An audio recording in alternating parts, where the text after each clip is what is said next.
button and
Hello and good evening to everybody out there in Facebook land.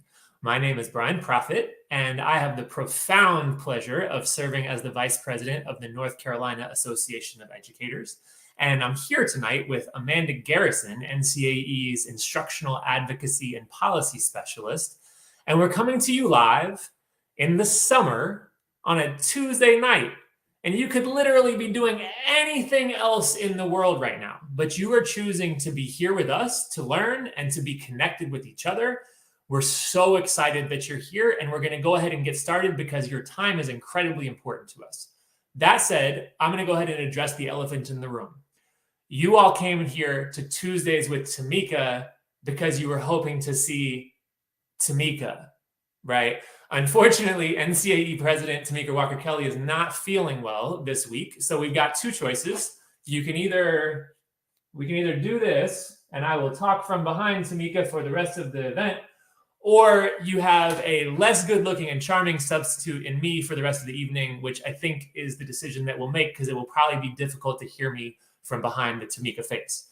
So I'm sure that if any of you want to send Tamika well wishes, she'd be glad to receive them, and we will do our best to manage here. So we are gathered here tonight to talk some more about the radical restructuring of the teaching profession that is being proposed by our state government right now. Hopefully at this point, you've heard about the proposal, but because the stakes are so high and because so many people, including principals and even superintendents, keep telling us that they don't understand this plan, we're going to keep talking about it and sharing as much information as we can. This is our fourth in a series of online events, and we're specifically presenting tonight in a format so that you can share it with your coworkers and communities and take action together. All of our students, Black, white, brown, native, immigrant, rural, urban, suburban, deserve the best teachers and the best school staff. The plan the state is proposing moves us further away from that possibility, and we want to make sure that we are providing you with all the necessary information and tools that you need to take action. Now, let's go ahead and start discussing where this proposal came from, what's in it, what we heard about it from y'all, and then what you all told us you want us to be doing about this instead. So, first, how did we get here? We got to the place where there's a radical proposal that Amanda's getting ready to share in a minute because there was a body called Pepsi, not the soda that comes from my beloved New Bern, right? But instead the Professional Educator and Preparation Standards Commission. It was created by a North Carolina Senate bill. Now, you all know who runs the North Carolina Senate and how they feel about public schools. So they made this body with legislation, which was supposed to be an advisory board to the State Board of Education. They were going to involve stakeholders in establishing high standards. They were going to make rule recommendations to the State Board of Education regarding every aspect of preparation, licensure, continuing education, and the standards of conduct for public school educators. So they were tasked with that as a body independent of the State Board of Education. They then convened the North Carolina Education Human Capital Roundtable in 2018. And the idea in the Human Capital Roundtable is that there were going to be four subcommittees. And those four subcommittees were going to take up various aspects of the proposal and bring proposals back to the State Board of Education. So those different groups were the advancement and development, the preparation, the licensure, and the budget and compensation, right?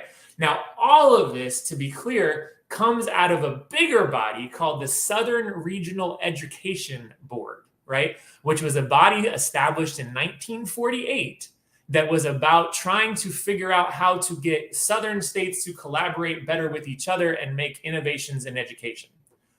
This is the first I've ever heard of this body, but what we do know is that the proposal that they brought forward that is similar to the proposal moving through the Pepsi subcommittees right now was outright rejected by the states of Mississippi and Alabama, who instead chose to opt for massive pay raises for their teachers. In Mississippi, 96% of the teachers in the state received at least a $4,000 bonus. And in Alabama, the range from salary increases for teachers went from 4 up to 22% after they rejected the proposal that is similar to the one that I am getting ready to show you in a minute. But first, just to be clear for folks, what is the timeline around which this decision is going to be made? So May through July, they've been having subcommittee meetings. There's another set of subcommittee meetings on Thursday. We'll talk more about that in a second. In August, the subcommittee chairs are going to present to the larger body, the Pepsi. In September, the Pepsi body will vote. Then it will go to the State Board of Education for discussion and votes in October and November, right? So there's a timeline around this that ranges into the late part of the fall where the decision around this proposal will be made. And then whatever gets approved, if something gets approved and sent out of that body, it will go to the General Assembly for the long session that begins in January for discussion about budgeting, because that's another part of this proposal that we'll talk about in a second that hasn't actually been named explicitly about how it's going to be funded. So you've got a little bit of a description of where the plan comes from and who's generating it. Now you're hearing a little bit about the timeline and decision making.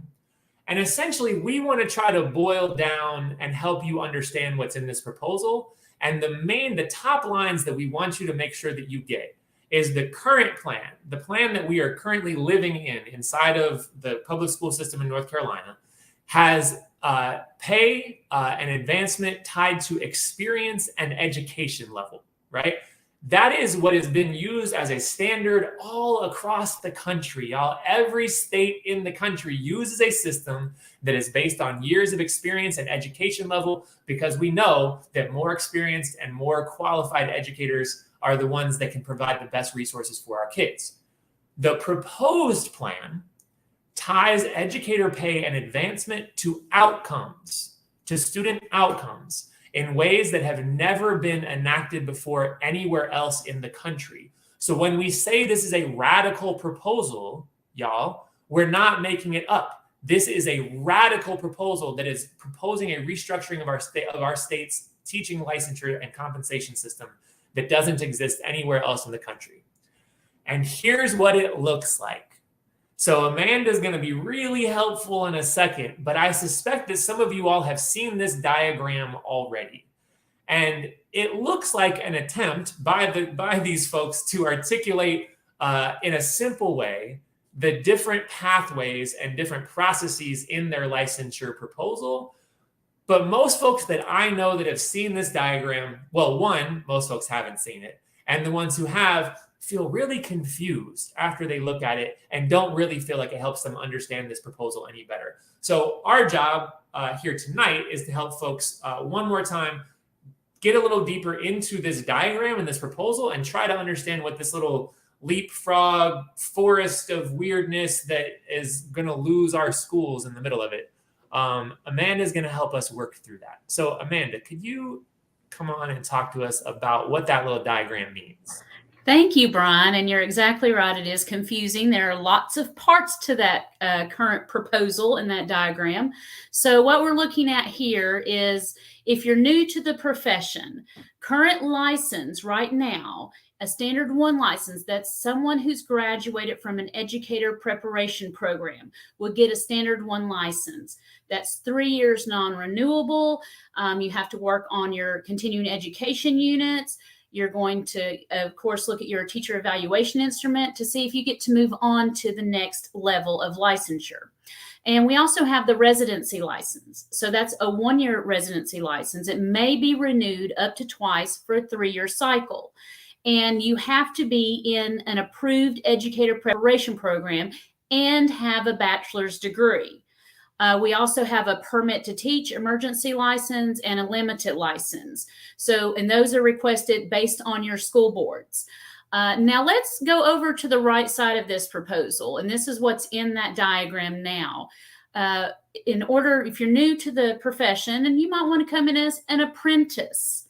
What that means is you would have an associate's degree or prior work experience or education experience. Now, none of those have been, we don't know exactly what that means yet. None of that has been qualified. And then you are required to work with a co-teacher in your classroom at all times. Now, there's a teacher shortage, but yet we're going to find a co-teacher to work with you at all times. And that's for 3 years, and it's non-renewable. Now, if you come in with a bachelor's degree, you can come in a license 1 or a license 2. If you come in with a bachelor's degree and you've graduated from an educator prep program, you would come in at a license 3. Now, all of these are 3-year licenses and they're non-renewable. Now, let's move on to the next set. Now, if you're in a standard 2 license, that means you've completed your 3 years, you've completed all your continuing education units, and your teacher evaluation, you haven't gotten any developing on that in standards, in some standards. What that would mean is you would move on to a license, standard 2 license. So, and that would be renewable every 5 years. And there's no way for you not to get that renewed unless you've committed a crime, a felony, or you haven't done your continuing education unit. So that one's, you know what, you're a veteran teacher, you've done your work, you've put in your work, you've had your experience, and you're getting your license renewed. Now, if you've moved up from the new current proposal and you've moved to this, that would move you to a level 4 license. Now, all of that is tied to outcomes. There are 3 areas that they're going to measure you of your effectiveness. Okay. So you have to, 1, have good EVOS data, and not all of our educators qualify under the EVOS model. 2, you would have a peer review, which would be your principal review, observations, a peer observation, and student surveys. The third one is a qualitative review or measure, which has yet to be determined. SAS, who does EVOS, is supposed to be working on that. We don't know what that looks like. We don't know anything about it, just the name at this point. So in order to move up from your level 1, 2, and 3, you would also have to complete some micro-credentials. You'd have to perhaps pass praxis test or pedagogy test. So, and of course, it's all tied to outcomes, folks, which of course we know is problematic. Now, and then too, if we go to license 4, you have to meet expectations. You can stay in level 4 every 5 years, you can get renewed. However, if you don't meet at least accomplished on rating standards 2, 3, and 4 on there, and meeting expectations on the qualitative growth review, and your EVOS data out of 3 to 5 years, you can get renewed and get a $5,000 pay increase. However, if that doesn't happen, you don't get that. So just know that. And then in order to move up to those advanced levels, you have to be distinguished. And you can't have any ratings below accomplished. And as you can see there, it says this, distinguished on standards 2, 3, and 4, and have no rating below accomplished for 5, and distinguished on all ratings for 6, it says. And then you have to have EVOS data met growth 3 out of 5 years. So that's a heavy load for someone. And our classes change every year. We don't know what we're going to have in our classrooms, and we don't know what our class sizes are going to be. So problematic again. Now, all of this pay. So right now, of course, we increase every year until you get up to year 15, and then not again until year 25. We all know that that's a problem. We all know it's a problem with retention. They can fix that and change that. Of course, there's additional pay with national boards and test scores. So some of those people who have exams that are tied to AP, and they have third grade reading scores, math scores, and so forth, those can get additional pay based on the General Assembly's laws and rules that they put forth in the budget. Now, as I said before, tied to outcomes, your pay is. So if you don't meet those outcomes, your pay will not be bumped up. The other part of that, say for instance, you meet that advanced level and you stay at that advanced level for a couple years, and then they don't have enough spots, because we don't know what that's going to look like. You could go back down and lose that extra income. So if you were making $72,000, you could go back down to the income you were making as a level 4 teacher instead of that advanced level teacher. So note that you won't always have that. And if your scores are not good, you get bumped back down. And then, of course, we're looking at our starting pay right now for a current teacher, and that has moved up just recently. So I have not updated this based on the new amount, which is, I want to say $37,000 is going into next year. But right now they're looking at apprentice starting at $30,000, and then you can go all the way up to $45,000 with a level 3, and that's a new teacher if you have your educator preparation program, and that's how you came in. So you've graduated from an educator prep program, and you would come in at 45. We should have everyone there starting at 45. I think we all agree to that, and that would help with our recruitment of new teachers.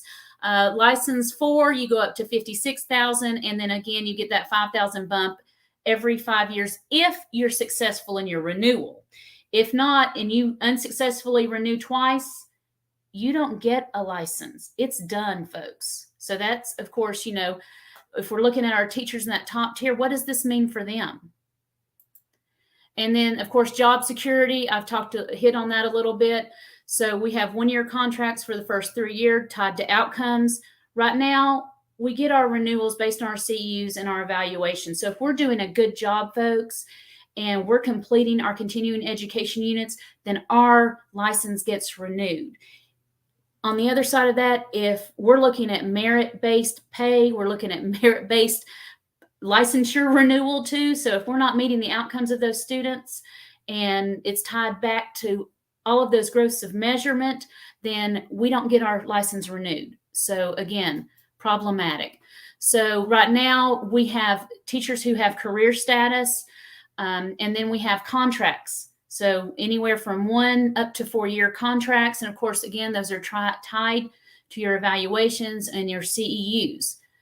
On the other hand, proposed, that's not how this is going to work. So LEAs have the discretion to remove that license, those advanced levels. So even if you make $72,000 per year and your family has adjusted that income, you may not have it the next year or the next year. So you have to think about that. This may look appetizing, but in the end, you're getting scallops instead of shrimp, or you're getting, well, actually, you know what? I get gator instead of some scallops or shrimp, folks, here. So we have to know what we're actually getting and what we're voting on and what legislators we're voting on and how to contact these folks, because this is problematic.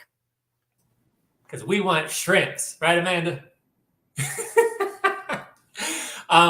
Yeah, so we're seeing, just so folks know, we're doing this in kind of a one-directional format tonight, but we know that there's folks on Facebook, and so we're going to have people following up. If people have questions or are putting comments in the Facebook, don't worry, we'll have people follow up with you, okay?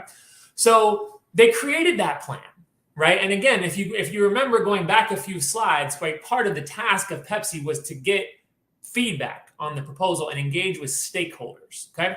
So these bodies, these subcommittees, met over a period of a couple of years, right? And again, sometimes in ways that members of the State Board of Education weren't even really clear what the process that was moving was happening. So once they got to the place of having this proposal, right? In the last few months, North Carolina Department of Public Instruction has been conducting feedback sessions that have been run by Julie Pittman and Maureen Stover. They ran from April 1st to May 13. And y'all, if you are looking at the slide on the screen right now, you can see all of the people that were invited to those feedback forums, right? I'll say it aloud in case some of y'all aren't looking at a screen, but it is a very limited list of people. 2021 and 22 Teachers of the Year, 2019, 20, and 22 Beginning Teacher of the Year regional finalist, 2 designees from each district superintendent, 3 designees from lab school, 2 teacher candidate designees from each school of education, right? And y'all, we know these forums were not very well attended, and we know that it's a limited number of people that were invited to them, okay? Then that data came back from those sessions and was presented to the Pepsi subcommittee co-chairs, right? Because we think that more inclusive data was important and more inclusive feedback was important, we did our own survey, right? And so we surveyed our own members and got over 800 responses from 88 out of 115 school districts in the state. Most of the people who responded were people who had come into the profession on a standard teaching license, right? Having gone the path of, School of Ed, get your licensure. And there was some folks that were in about a third that were lateral entry or residency is how they got in the profession. And a small number of people came in on emergency licensures. 64% disagreed, right? That this is a plan that would retain or recruit people to the profession. And even though, right, this plan includes or boasts the inclusion of multiple pathways into the profession is something that we do think is important. And that you all gave us feedback that you said that is important because we do want to be building up the capacity of getting more highly trained people into the profession, right? And you all shared that with us, right? And so we've been sharing this data with everybody that we can, including right now when Amanda's going to give you a little rundown of some of that data. Thank you, Brian. So which of the tools listed below are not useful in measuring teacher effectiveness? Now, the one glaring thing that stands out are the 2 things that are problematic. EVOS, many of our teachers, first of all, some of them are not rated under EVOS. And the second one is student surveys. Because if you've ever taught in elementary school, having a student do a survey and measure your effectiveness is questionable, to say the least. We don't know what that survey looks like. We don't know what they're going to come up with if this were to pass. So again, we have to think, be proactive in our thought process on this proposal. And the next one is, which of these tools below are useful in measuring effectiveness? The majority of our participants who filled out this survey stated that teacher observation and principal observation, they're okay with that being a tool to measure their effectiveness. First of all, you have input when you have that observation. We have that post-observation, you have input as an educator and to say your side, and you can upload your artifacts and do that. On those other measurements, you don't have that opportunity. And then also, which tools are we undecided about?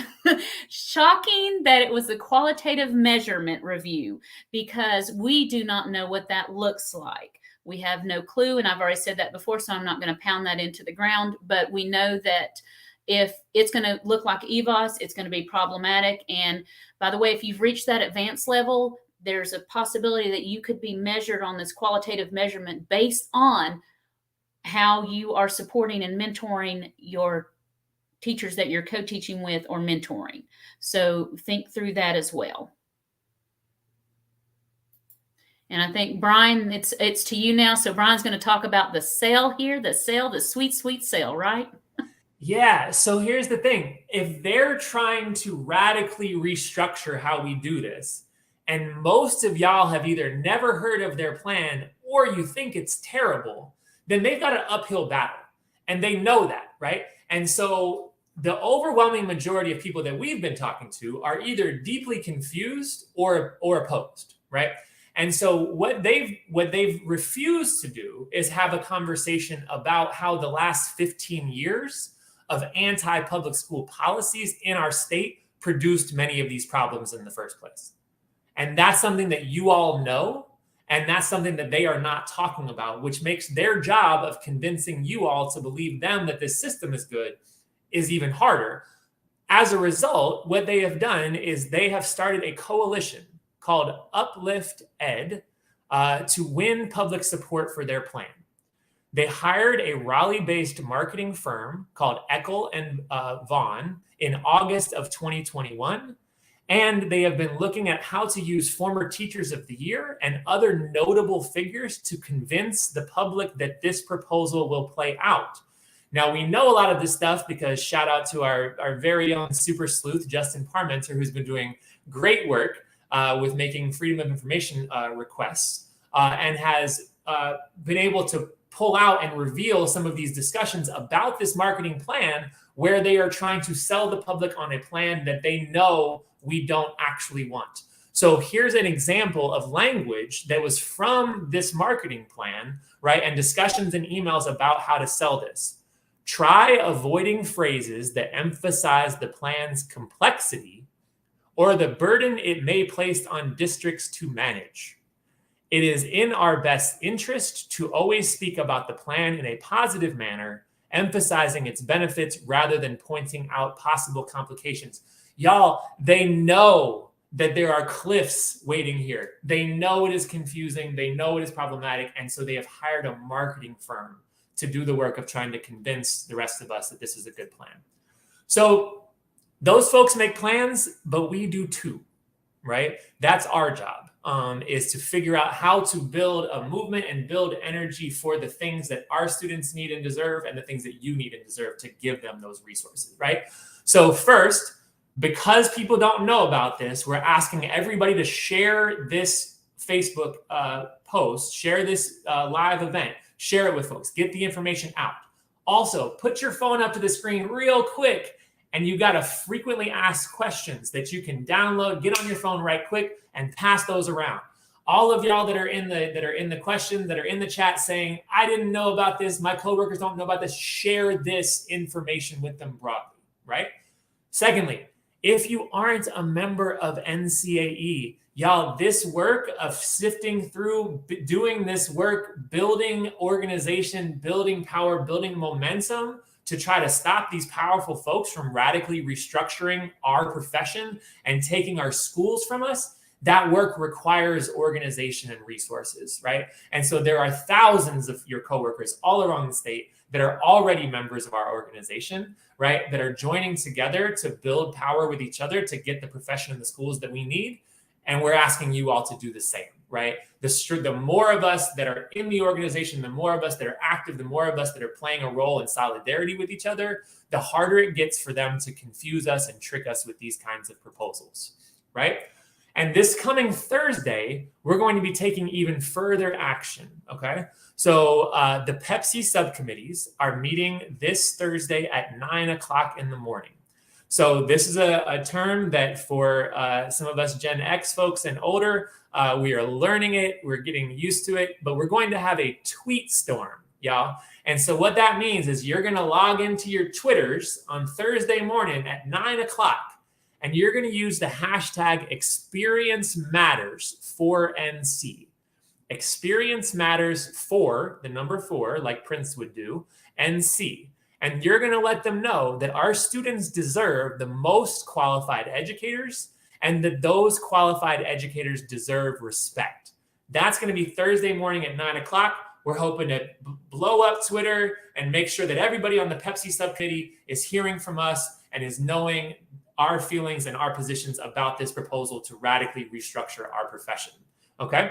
The second thing that's happening on Thursday is for people who are NCAE members. Remember, you can still join. Right? People who are NCAE members, we're going to have a teletown hall. So we're actually going to send out an email in the next day or two with instructions for you to pick up a phone at 7 o'clock on Thursday and be in conversation with us about next steps. We're going to be launching a petition. There will be actions coming up, and we're going to be doing the work of trying to figure out how to build unity, how to build strength with our students, with our parents, with our coworkers, to preserve, right, a system that meets our kids' needs, right, to transform our system into one that actually meets our kids' needs in the ways that we never have met them, and that can provide our educators with the resources and respect that they need to be able to keep showing up and provide our kids with the best that they deserve every single day.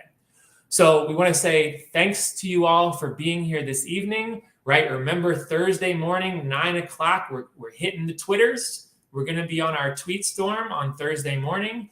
And for NCAE members, look for an email in the next few days that will tell you how to get on the town hall on Thursday night. It will also include the frequently asked questions. And we will also make sure to include a link to the frequently asked questions in the Facebook post. So for those of you all that are in the Facebook post, we'll make sure to throw that there so that you all can access it there if you aren't yet a member. But if you aren't yet a member, remember, you should be joining the organization so that we can build the strongest and most powerful union that we can in our state and defend and transform our public schools so that our kids, the reason we do this every single day, so that our kids have the schools that they deserve, y'all.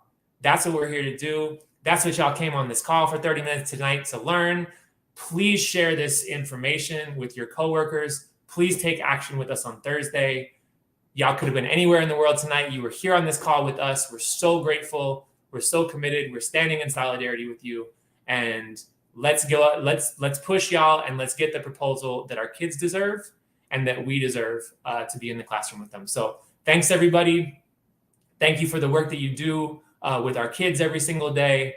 And let's keep pushing, y'all, and let's win the things that our kids deserve and that we deserve. Have a good night, everybody. And you'll get Tamika next time. Don't worry.